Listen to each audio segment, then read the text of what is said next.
नमः शिवाय। शिव कथा कर रही है। सुगंधा, जिसको ऋषियों ने कहा था कि तुम एक काम करना, 16 श्रृंगार कर कर जैसे तुम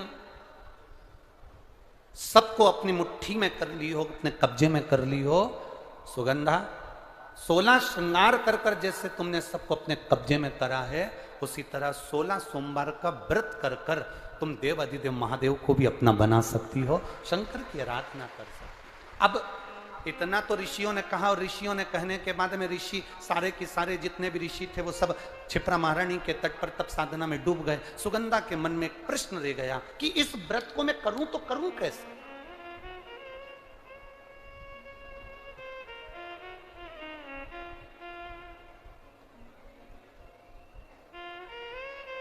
पशुपतिनाथ का व्रत और 16 सोमवार का व्रत, दोनों में एक अंतर है। पशुपतिनाथ का व्रत जब 5वां व्रत रहता है, उसी दिन श्रीफल बाबा को समर्पित कर दिया जाता है। बोलो सही है? उसी दिन 5वें व्रत में।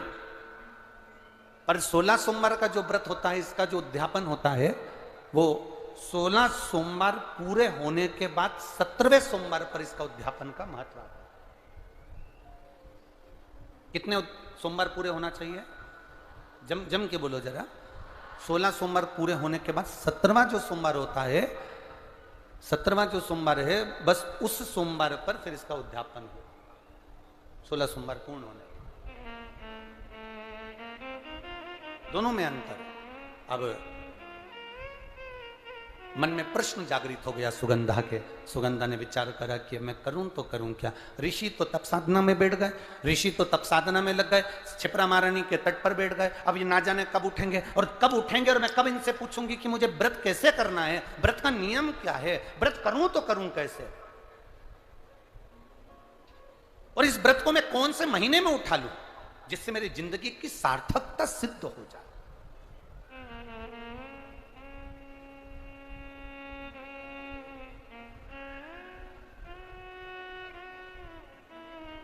अब सुगंधा ने देखा कि सारे के सारे ऋषि तप साधना में बैठे हैं, अब मैं करूं तो करूं क्या। 1 वर्ष निकल गया। सुगंधा उन ऋषियों के जहां पर वो तप कर रहे थे, उनके तप स्थली के सम्मुख में बुआरी काट रही है। जैसे शबरी अम्बा, मां शबरी राम जी की प्रतीक्षा में जैसे बुआरी काटती थी, झाड़ू लगाती थी, सेज बिछाती थी, पुष्प की रंगोली डालती थी, ऐसे वो सुगंधा भी ऋषियों के जागने का इंतजार कर रही। वो सुगंधा भी ऋषियों के जागने का इंतजार कर रही।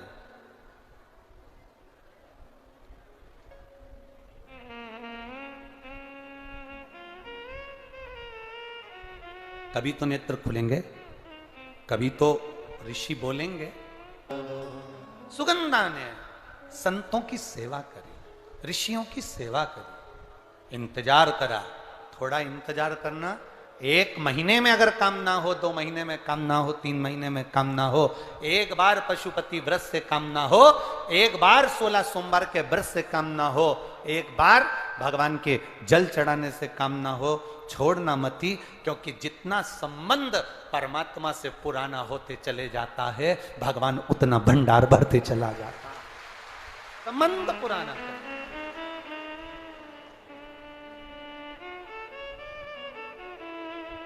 संबंध पुराना। सुगंधा ने हाथ जोड़े, ऋषियों के नेत्र खुले। इंतजार करती रही थी, इंतजार। शिवंदा कर रही है, बाबा आपके नेत्र खुले हैं, आपके नेत्र खुले हैं बाबा, आप मुझे बताएं मैं कौन से महीने से 16 सोमवार के व्रत प्रारंभ करूं, उसका विधान क्या है, क्या विधान। कहा भगवान वर्णन करे। ऋषियों ने कहा सुनो सुगंधा, ये 16 सोमवार का व्रत कोई साधारण नहीं है। सुगंधा, संतान की प्राप्ति के लिए अगर 16 सोमवार का व्रत उठाया जाता है तो श्रावण के पहले सोमवार से उठाया जाता है। कब से उठाना चाहिए? श्रावण का पहला सोमवार। सुनो सुगंधा, यदि कोई विशेष बीमारी हो गई, बहुत रोग हो गया, तकलीफों में जिंदगी चल रही हो, बहुत कष्टप्रद जीवन चल रहा है, तो बैसाख के महीने के पहले सोमवार से 16 सोमवार का व्रत उठाना चाहिए।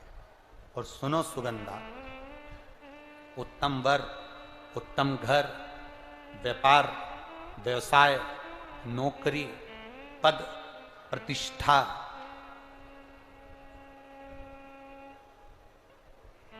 के लिए अगर हमें व्रत करना है तो मार्गशीर्ष मास का पहला सोमवार से इस व्रत को प्रारंभ कर देना चाहिए। मार्गशीर्ष मास का पहला जो सोमवार हो उसमें इस व्रत को प्रारंभ कर लो। और सुनो सुगंधा, ये व्रत दोपहर के तीसरा जो पहर हो प्रदोष काल, उस प्रदोष काल के समय पर आप इस शिवलिंग की पूजन अपने घर में पार्थिव बनाकर स्मरण कर कर भगवान देव अधिदेव महादेव के लिए प्रसाद तैयार कर कर, आप जिस भाव से भगवान शंकर का आटा सेक कर या चूरमा बनाकर या मलिदा बनाकर जो भी आप बना रहे हैं, उससे 3 हिस्से प्रसाद के इस 16 सोमवार के व्रत में भी होते हैं। कितने हिस्से होते हैं? 3 हिस्से। पशुपति व्रत में 16 सोमवार के व्रत में एक अंतर भारी है। पशुपति व्रत में 2 हिस्से मंदिर में रह जाते हैं, एक हिस्सा अपने साथ आता है और स्वयं को खाना पड़ता है। पर 16 सोमवार के व्रत में यह भाव है, एक हिस्सा भोलेनाथ का रहता है, दूसरा हिस्सा भक्तों के लिए, शिव भक्तों के लिए रहता है, और तीसरा हिस्सा आपके लिए रहता है। यदि पूरा ना पा सकें तो दूसरे को भी आपके हिस्से का प्रसाद दे सकते हैं, प्रदान कर सकते हैं। अब आ जाओ, बड़ा सुंदर प्रसंग नरसिंह पुराण का आता है। एक बड़ा सुंदर प्रसंग आया। 16 सोमवार के प्रसाद को कई माताएं जब 16 सोमवार का उद्यापन करती हैं, 16 जोड़े आमंत्रित करती हैं और 16 जोड़ों को घर में बुलाकर जब भोजन कराती हैं, तो वो 16 जोड़े जो भोजन करने वाले होते हैं या 16 सोमवार के उद्यापन, हम तो आपसे यहां तक कहेंगे कि 16 सोमवार का उद्यापन अगर किसी के यहाँ मोहल्ले में, कॉलोनी में, घर में किसी के यहाँ हो रहा हो तो उसके यहाँ आप भोजन भंडारा खाने के लिए जाओ, चाहे मत जाओ, पर 16 सोमवार का अगर प्रसाद का उद्यापन का अगर प्रसाद मिल जाए तो दोनों हथेलियां फैलाकर श्री शिवाय नमस्तुभ्यम कहकर, ओम नमः शिवाय बोलकर, नमः शिवाय बोलकर, अपनी कामना कर कर, किसी के अगर उद्यापन हुआ हो, दोनों हथेलियां फैलाकर उससे थोड़ा सा प्रसाद मांगकर उसी के दरवाजे पर खाकर आ जाइए, आपकी जिंदगी को सुख का अनुभव हो जाएगा। तो कोई पूछे ये कथा कहां से ली, तो आप बता देना नरसिंह पुराण में यह वर्णन आता है। कौन से पुराण में है? नरसिंह पुराण में वर्णन आया कि एक बहुरोमा नाम का एक दैत्य था, एक असुर बहुरोमा।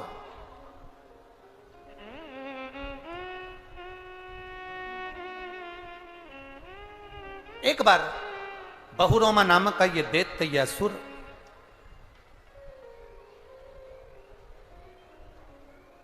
मार्ग से निकलकर जा रहा था और किसी एक ऋषिवर ने, एक गुरु ने, एक संत ने उस बहुरोमा दैत्य को देखा। नरसिंह पुराण का चरित्र। कोई आपसे पूछे कि 16 सोमवार के व्रत का प्रसाद का महत्व क्या है, क्या महत्व? बहुत ध्यान देना, यहां पे माताएं पशुपति व्रत करती हैं। पशुपति व्रत अगर आप लोग करते हैं तो उसके 2 हिस्से मंदिर में छूटते हैं प्रसाद के। बोलो री जी, जी सही है। मंदिर में आप जो प्रसाद के 2 हिस्से छोड़कर आती हो, बहुत सारी माताएं व्रत करती है और वहां प्रसाद के हिस्से रखे रहते हैं। मंदिर का पुजारी हो, मंदिर के पंडित जी हो, या मंदिर की कोई नारी, कोई पुरुष, कोई बच्चा, कोई बड़ा, उस प्रसाद को एकत्रित कर लेता है और उस प्रसाद को जो भक्त लोग दर्शन करने आते हैं जिनका पशुपति व्रत नहीं रहता, या जो दर्शन करने आए, या गांव के बच्चे हों, नगर के बच्चे हों, कॉलोनी के बच्चे हों, उनको वो प्रसाद जो वितरण किया जाता है, शिव महापुराण की कथा कहती है हजारों हजारों अश्वमेध यज्ञ का जो फल प्राप्त होता है वो मात्र वो प्रसाद के वितरण से, उसके पाने से प्राप्त हो जाता है। अरे कितनी बड़ी बात नरसिंह पुराण में लिख दी, बहुरोमा के चरित्र में वर्णन किया गया। अगर सुनो बहुरोमा, ऋषिवर कह रहे हैं, सुनो बहुरोमा, सुन बहुरोमा, अगर संसार का मनुष्य, संसार में रहने वाला जीव जिंदगी में अगर 16 सोमवार का व्रत भी नहीं कर पाया, और अगर 16 सोमवार की मात्र शिव तत्व कथा को श्रवण कर लेता है, तो 16 सोमवार के उद्यापन और व्रत का फल मिल जाए। आस्था चैनल पर जितने लोग कथा सुन रहे हैं, बहुरोमा नरसिंह पुराण कर रही है, बहुरोमा का चरित्र स्पष्ट वर्णन कर रहा है कि अगर 16 सोमवार का व्रत भी नहीं कर सकते, तो ये 5 दिवसीय जो 16 सोमवार शिव महापुराण की कथा 16 सोमवार के व्रत के महत्व की चल रही है, उसको ही सुन लेना, तो तुम्हें पूरे 16 सोमवार व्रत का फल प्राप्त हो जाए। पूरे 16 सोमवार वो कब बदल देता है पता नहीं पड़ता। आपको कथा में कहा था, देवता पल्ला झाड़ कर देते हैं और महादेव छप्पर झाड़ के देते हैं। कब बदल देता है? आप 2 दिन से देख रहे हो, कल और आज। तुम्हें इतना अंदाजा नहीं होगा कि रात्रि को 2 बजे रात से लगातार पानी गिर रहा है। जो सावन के महीने में गिरना था वो भादों में गिर रहा है। ये भगवान भोलेनाथ है, सावन को कब भादो कर दे और भादो को कब सावन कर दे, ये उसी के हाथ है। उसका कोई ठिकाना, कोई भरोसा। आप करो उसकी भक्ति, आप करो उसका स्मरण। हम आपसे कहेंगे कभी मौका मिल जाए, आप दिन में कथा नहीं सुन सकते तो रात्रि में 16 सोमवार व्रत कथा को अपने मोबाइल पर श्रवण करो, पर सुनो।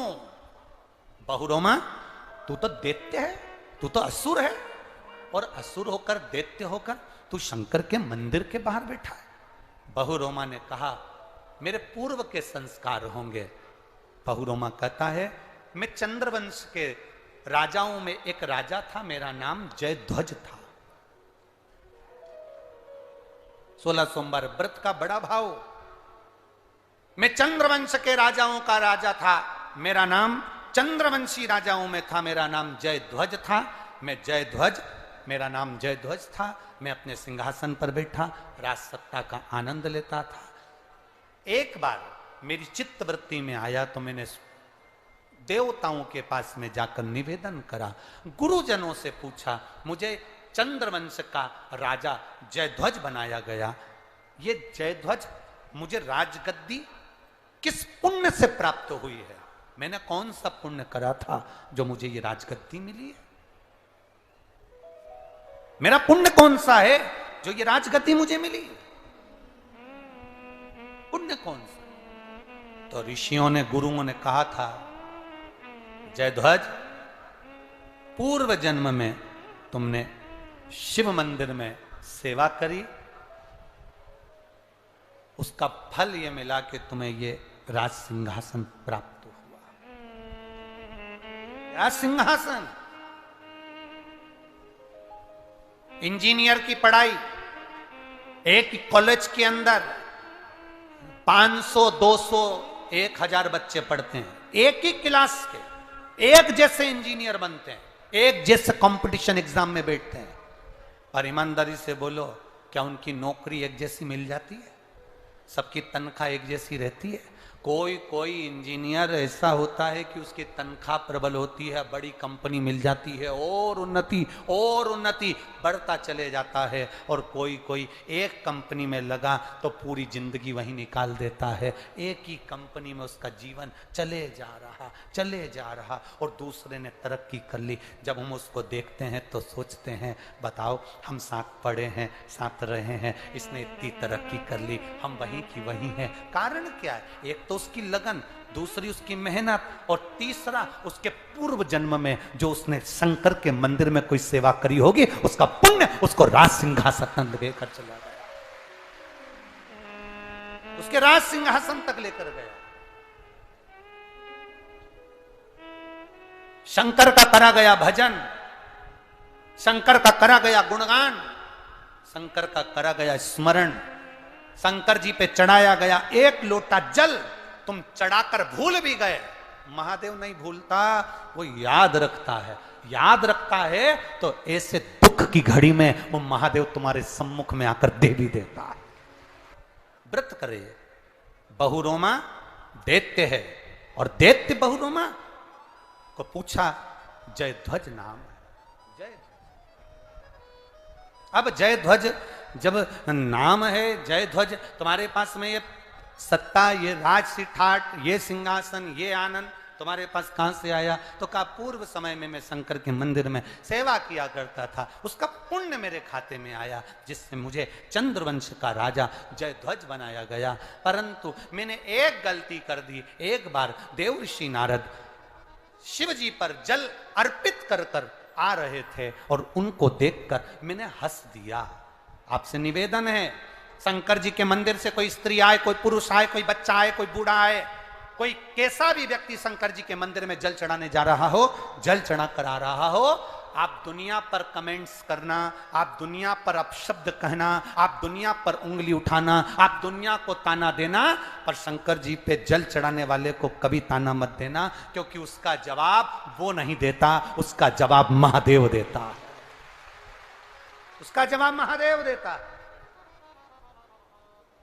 शंकर का भक्त कभी जवाब नहीं देगा, जवाब देगा शंकर, भगवान शिव, मेरा ओघड़ी, मेरा दयालु, मेरा दाता, जवाब वो दे। मैंने गलती कर दी, जयध्वज कहते हैं मैंने गलती कर दी। गलती क्या करी?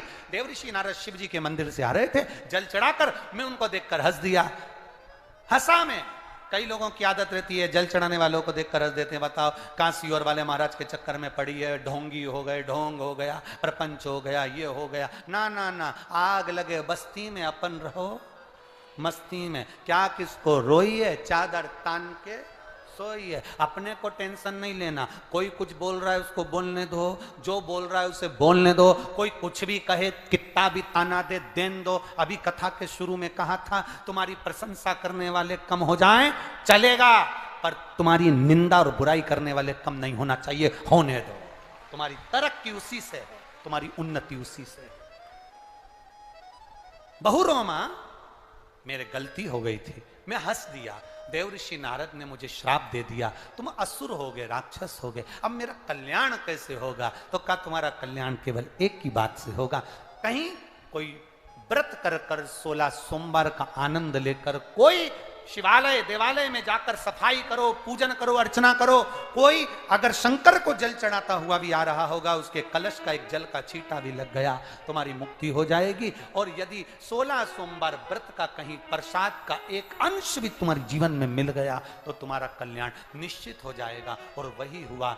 16 सोमवार भगवान शंकर के प्रसाद का एक भाग प्राप्त होता है। नरसिंह पुराण कहती है, उसके जीवन का आनंद पा जाता है। सेवा के फल से, सेवा करो, मंदिर की चाकरी, सेवा, अर्चना, ये फल दे जाती है, हम आनंद दे जाती है, भक्ति आनंद दे जाती है। करो। समय आया, सावन का महीना, बैसाख का महीना, और तीसरा जम के बोलो मार्ग शीश का महीना। ये 3 महीने ऐसे होते हैं जिनमें 16 सोमवार के व्रत को पहले सोमवार पर उठाया जाता है। कल अपन श्रवण करेंगे इसमें 16 सोमवार के महत्व का वर्णन सुनेंगे कल अपन।